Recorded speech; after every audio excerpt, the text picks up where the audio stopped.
Meaning of desegregation. Desegregation. Desegregation. Desegregation. Desegregation.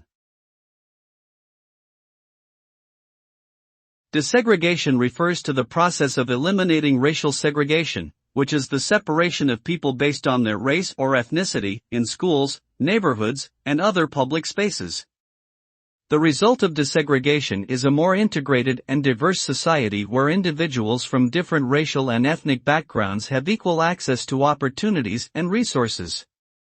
Desegregation has been a key aspect of the civil rights movement in the United States and has helped to address systemic racism and promote greater social justice.